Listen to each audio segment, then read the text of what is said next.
topics and opinions expressed in the following show are solely those of the host and their guests and not those of W4CY Radio, its employees, or affiliates. We make no recommendations or endorsements for radio show programs, services, or products mentioned on air or on our web. No liability, explicit or implied, shall be extended to W4CY Radio or its employees or affiliates. Any questions or comments should be directed to those show hosts. Thank you for choosing W4CY Radio.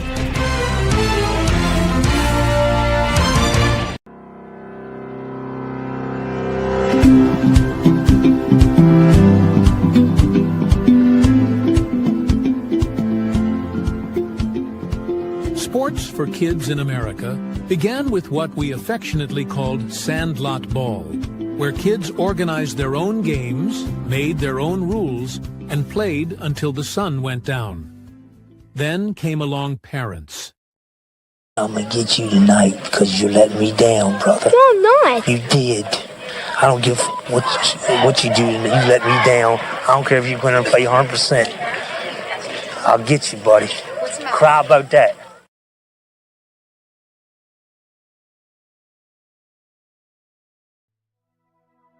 The National Alliance for Youth Sports was born out of a desire to bring order to the world of organized sports for children in America. While for the most part, children have a great experience playing sports, far too often parents and coaches lose perspective.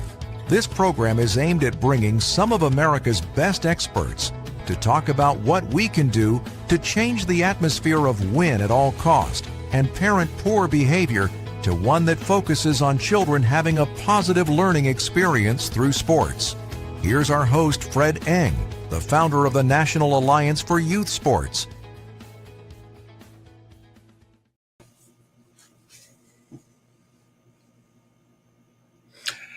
Morning, everybody, and thanks a lot for being here. We got a great show today with a member of our board of directors of the National Alliance for Youth Sports, Dr. Julie Partridge. And so we're really happy to have Julie here. Julie, you saw that guy in the beginning where he's got his arm around the guy. And let me tell you very briefly, I don't know whether you ever saw the whole story there, but ABC, You did see the whole thing with him? Yeah. It was pretty disgusting, wasn't it? Yeah. I used to show it in my class, actually. Oh, you did? Yeah. Was it on recently? No, I actually had a copy of it that I purchased from ABC News or ABC Sports. I'm not sure which one I got it from, but I used to show the entire that entire documentary piece. Yeah, amazing, wasn't it? Yeah, to see that. Well, I've tried to think about how I was going to introduce you because your position there as a professor at Southern Illinois University, but then it goes into sports psychology and then, human behavior and exercise science and whatnot. So do the viewers a favor and explain what that position is. And Yeah, absolutely. So I am a professor of sport and exercise psychology at, as you mentioned, at Southern Illinois University. I'm currently actually serving as our interim school director for human sciences, but that's not my real job. My real job is being a professor.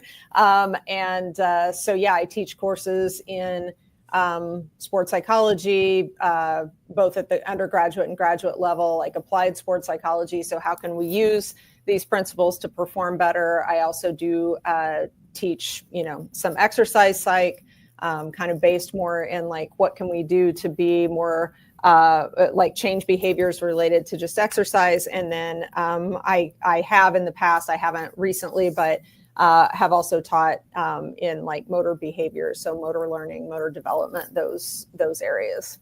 Man, you really got a busy. I don't know how you have time to serve on our national board, but I know all the members of the board are really happy that you're doing that for the organization. But back to the guy that we saw there in the beginning, what was your reaction? What speaking psychologically, what is that? Yeah, so it's really, even if you haven't seen the rest of the video where it's kind of led up to this point where it's been very clear that this parent-child relationship seems, I think, tense, to start with.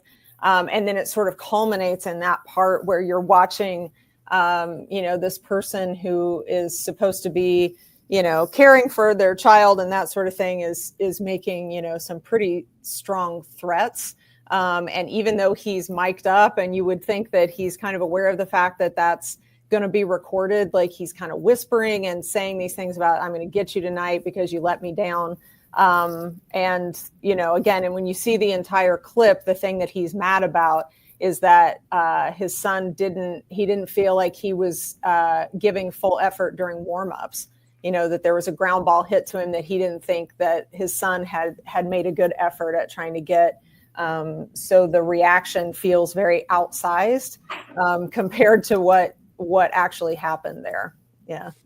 That's amazing. As you talk about all that and in your position, even though you're a professor, no, I don't mean it, even though you're a professor. No, that's okay. Have you ever counseled a parent? Have you ever had the occasion to counsel somebody? And what would you say to them? Yeah. So I haven't necessarily had a parent that's come to me on the sports psych side to talk about their own behavior in a more, what's the word I want to use, like formal sense.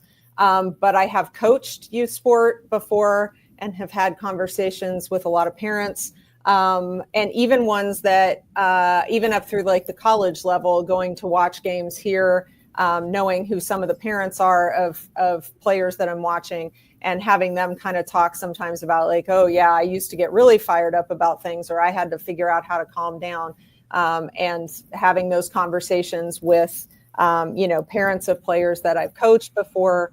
And a lot of them know kind of what I do. So sometimes they'll feel like they need to say, again, like, oh, I used to be really bad about this, or I've really learned how to control my temper, or those types of things. But also, in coaching, kind of having conversations at the beginning about, these are the expectations we have for parents. This is what we'd like to see happen.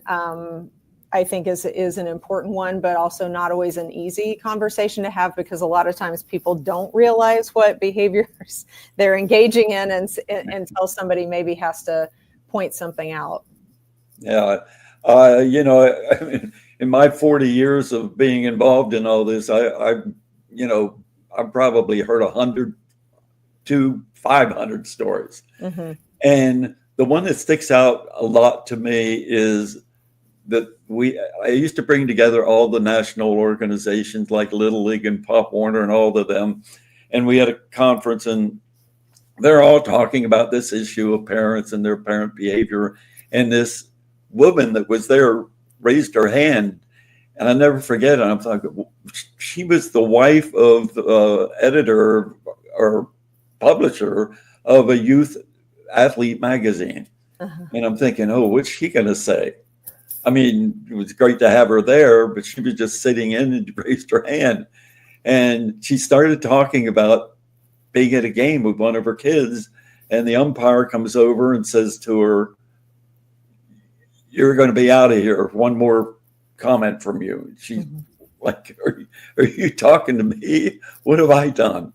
She said, I was just humiliated. She said, but then the next inning, he comes over, points at me and says, "You're out of here." And she said, it's the most humiliating, embarrassing thing I can ever remember of happening to me. But I didn't know why I did that and why I behaved that way. Why do you think somebody that doesn't know it, that they're behaving that way, why do they do that? Yeah, I mean, that's a great question. I think a lot of times we don't always gauge our own behavior very accurately. This veers off just a little bit, but like when we look at coaching behaviors, for example, one of the things that we know is that coaches are actually not great at identifying what behaviors they engage in when they're coaching. They'll know, obviously, a lot of them, but it's kind of been a pretty consistent finding that if you have somebody that's observing coaches and from an outside perspective, like marking down their behaviors, and then you ask coaches, that doesn't match up as well as when you ask players what their coaches were doing. Athletes are actually pretty accurate with it. And I think it's just one of those things that when you're on the receiving end of somebody yelling, or there's, behaviors that are happening and you're on the receiving end of it, you're probably just going to be a little bit more accurate with it than the person who's saying it when you don't realize, always the things that you're saying. Now, when somebody's already given you a warning and you're still doing it, that's a whole other thing, which is, you'd think that it might have been a little bit like, okay, I need to take it down a notch. But I think just sometimes we aren't very accurate with what we're actually doing. And a lot of times we do not know how we're being perceived. Like what we think we're saying and how it's being received is just sometimes different than what we think it is. Yeah, you say that, and I wonder, I've often thought and said, nobody is immune to this behavior. Yeah. I mean, myself, I'm sure you, but with whoever it is, they're sitting in the stands. It's our flesh and blood out there. And we have this tremendous urge if something doesn't go the way of our child, whether it's from the umpire, whether it's a coach not playing them, whatever. And it's so difficult. How does a parent stay on the other side of the line to say, I want to get out there and scream at this guy, but I got to sit back. What is the control factor there? Yeah, so I think awareness is obviously always hopefully part of it. So as I said, sometimes people just aren't as aware of it. I do think this is one area where sometimes having a good group of parents in the stands can help to, I don't want to say police each other's behavior, but sometimes when somebody else that maybe is a parent of another child on the team that you are maybe friends with, saying like, hey, let's go maybe just walk down to the end and come back, and like you're getting a little fired up or whatever. Sometimes having somebody else, again, to kind of watch out for others can be really helpful, because again, left to our own devices, and we see it with fans all the time too. I was at our conference men's basketball tournament last week, and there were fans around us getting really, really amped up. And of course, complaining about calls from the refs, and each successive call is going to be perceived as being terrible now, because one bad call gets made, or one call that's maybe borderline, and now every single call is terrible. And you just think, man, if we could just pause this for a second, or somebody around them could be like, hey, you're making a fool of yourself, like take it down, just take it down a little bit. I do think sometimes that can be helpful to have somebody external that is, a friend or somebody that, just to kind of give that. I mean, obviously, I think it's important to have conversations about the expectations for parent behaviors with a team and all of those things. But those conversations a lot of times happen at the beginning of a season. And so if you aren't reminding of it constantly, or again, it's a big game, it's a championship game, or it's a playoff game, or it's whatever, then people can start to lose that a little bit. So I think some of it can be parent peers helping with that, is one strategy that I've tried to implement when I've had, parents that I think are maybe going to get a little out of control. One of the words when I first started getting out and meeting people after the organization was created, I kept hearing the word vicarious, people living vicariously through their child. I used to think about that, and I became to a point of saying, nah, it's not that. It may be some of that, but there's a lot of other things that are not me living through my child. And, I didn't make the baseball team, but my kid's going to damn sure make the team, and all of that vicarious stuff. But it just seems that people do things that are not. Like, I was at a game one time with one of our kids were playing, and a guy came out of the stands and grabbed a baseball bat and started attacking the umpire with a baseball bat. And I'm like, whoa. And that's when I began to say, no, that's not vicariously living through your child there. You're some kind of criminal, and maybe that's what it is. And we have so many people there that behave that way because they're criminals. Yeah. What's your reaction? Yeah, I think we've maybe talked about this before. I know Dan Juan and I have had conversations about it. But, I think there's also an element that, again, the vicarious thing is one that we hear a lot. But I do think there's also a certain amount of people identifying very strongly with their child, which makes sense. Like, of course, you're going to. I think it sort of manifests itself in a few different ways. So like if you go to a youth sport game now, lots of times you'll see a parent with like, a jersey on with their kid's name on the back. Whereas, you would see that at a professional game where it's like a professional player. So Right. I think there's a really strong identification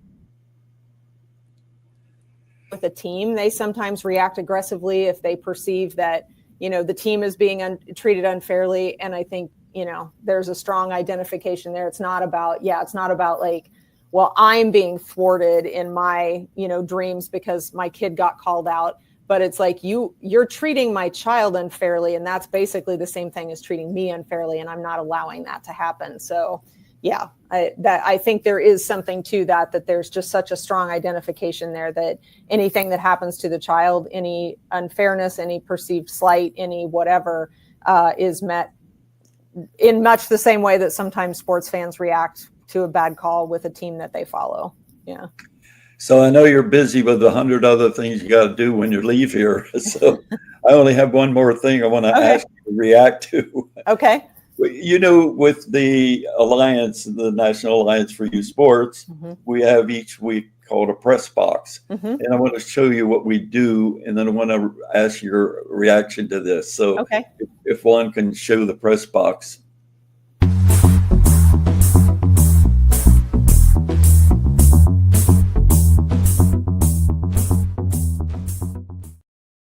Now you saw those things on there. Yeah. That's not just from this year. Right. That's from this week. So the thing that troubles me, and I would imagine you and many other people, is, are we making any gains by what we're doing when we see all of this? What's your take with it? Yeah, I would love to say that we are, but yeah, it's troubling to see those pop up. And like you said, this isn't coming from like, well, this was all from within the last year, but within the last week. I think I do think there's headway that's being made, but I do also think that those headlines get clicks and that, those things coming out, are things that are like shocking to people sometimes. So it's like, oh my gosh, what happened here? But I do think, without going too broad on this, I do think that we continue to filter down more and more pressure on kids with what the perceived rewards are of being good in sports, that you've got to start being good and showing how good you are really, really early on. Because now it's not, the brass ring used to be a scholarship, right? Like, oh, I want my kids to do well here so that they can continue to move up the ladder and eventually get a college scholarship. For a lot of people, that was like, oh, that's what we're kind of shooting for. And now obviously and I'm not advocating against it, but just with the advent of NIL and the fact that there's a lot more money that's kind of involved, I think it continues to put pressure on things as you move down.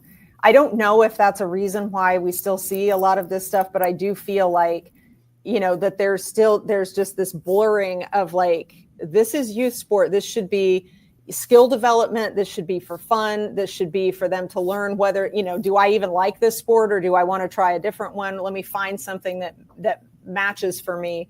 And there tends to be a very strong, like, you better be good at this from the start. This is like competitive from the beginning.